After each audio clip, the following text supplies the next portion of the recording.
Hola, ¿qué tal? Bueno, hoy el calendario nos obliga, de alguna manera, a hacer otra de las clásicas mini biografías. Muy bien, dicho esto, les voy a presentar a la historia de don Héctor Ricardo García. Nació en Buenos Aires un 18 de enero de 1932.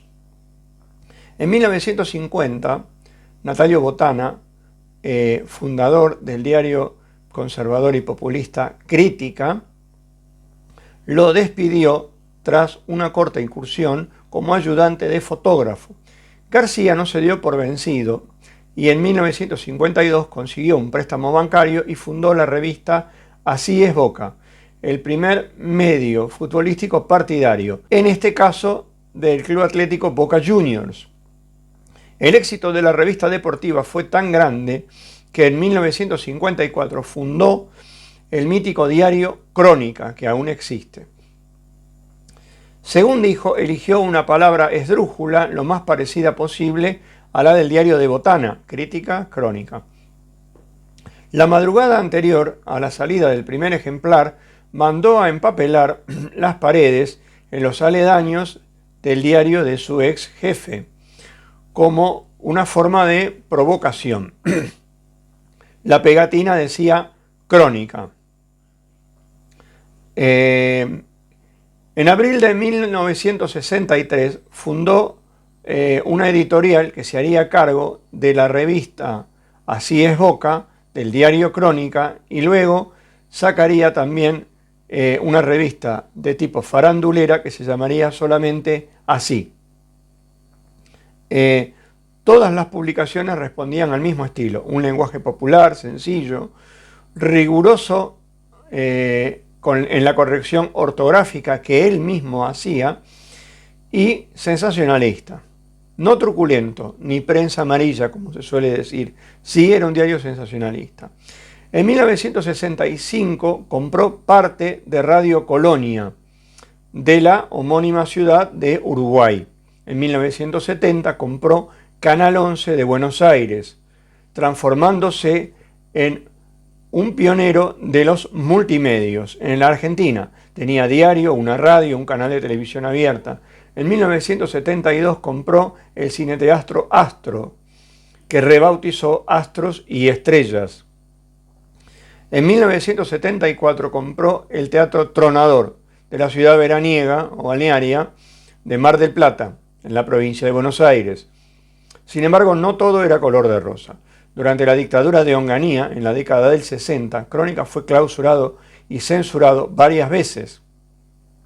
En los 70, las dictaduras censuraban más bien sus obras teatrales, que en realidad eran comedietas musicales con chicas jóvenes vestidas ligeras de ropa.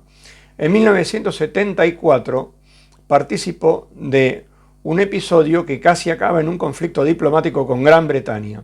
En su yate privado desembarcó en las Islas Malvinas e izó la bandera nacional argentina.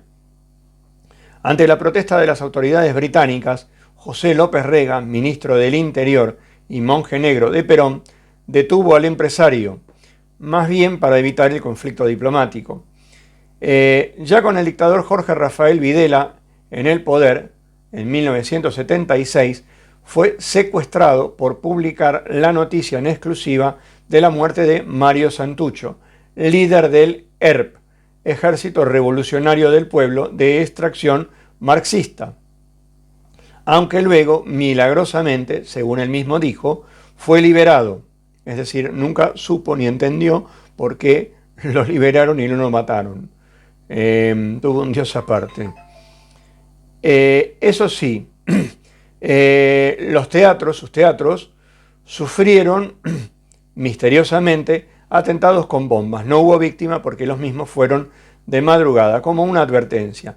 En 1980 sufrió un fallido intento de asesinato que resultó en la muerte de su guardaespaldas tras enfrentarse a tiros con un par de sujetos que bajaron de un Ford Falcon verde, el auto y modelo que utilizaban los denominados grupos de tarea del ejército argentino para secuestrar o asesinar a cualquier persona que fuera sospechosa de actividades ilegales según la dictadura.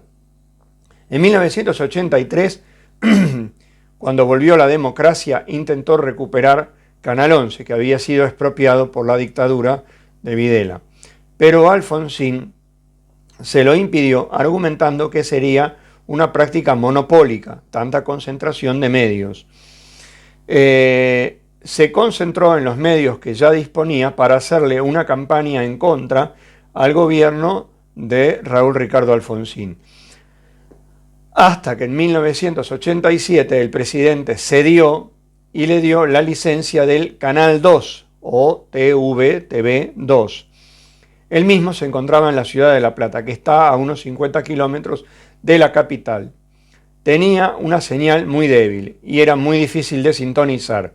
Quizás por eso le dio esa licencia. En la década del 90, de la mano del presidente Carlos Saúl Menem, llegó a la Argentina la televisión por cable. La misma no dependía de frecuencias ni de alcances de antenas, etc. Y fue en 1994 que Héctor Ricardo García hizo probablemente su mejor jugada. Creó Crónica TV, o TV sería acá. El primer canal de noticias, o sea, solo con noticias, del país. Algo así como una CNN criolla en este caso. Bueno, el lineamiento del canal respondía al homónimo en papel, es decir, era como Crónica, pero en versión televisiva. En 1996 le sumó Crónica Musical, una especie de MTV criolla, donde desfilaban las bandas de rock locales. Ahí llegaron a tocar Soda Stereo y, bueno, Los Enanitos Verdes, las bandas más importantes del momento. García enfrentó múltiples juicios por maltrato laboral y los perdió todos. También tuvo en el 2005 un fallo adverso por una evasión impositiva millonaria. Entonces se vio forzado a vender la mayoría de sus empresas. Ese mismo año, el grupo Olmos, vinculado a la UOM, la Unión Obrera Metalúrgica, el sindicato de los metalúrgicos, le compró Crónica, Crónica TV, Crónica Musical y el diario Crónica. En el 2015, mal divorcio con Anabel Ascar lo llevó a quedar casi en la ruina, deprimido y recluido en su piso en el que vivió desde el año 1965 en la esquina de las calles Don Bosco y Maza del porteño barrio de Almagro, departamento que yo conocí, por cierto, yo estuve allí y lo conocí también a García. Murió un 28 de junio del año 2019, hace muy poquitos años. Fue un genio del periodismo, un hombre que con apenas cumplido el colegio primario llegó a tener un imperio de medios. Un tirano con sus empleados, esto es verdad, pagaba los salarios más bajos del mercado, era machista, homofóbico. Era un hombre de su tiempo que supo crear un imperio y también lo perdió. Decía que yo lo conocí, es más, él quería que yo trabajara en Crónica y como yo sabía el carácter que él tenía y el carácter que tengo yo, sabía que eso no iba a llegar a buen puerto, entonces yo siempre le decía que no. Como amigo, era un buen consejero, me enseñó muchísimo de periodismo, pero yo como jefe no lo quería. Por mi parte nada más, muchísimas gracias por haber visto este video, por haberse suscrito al canal.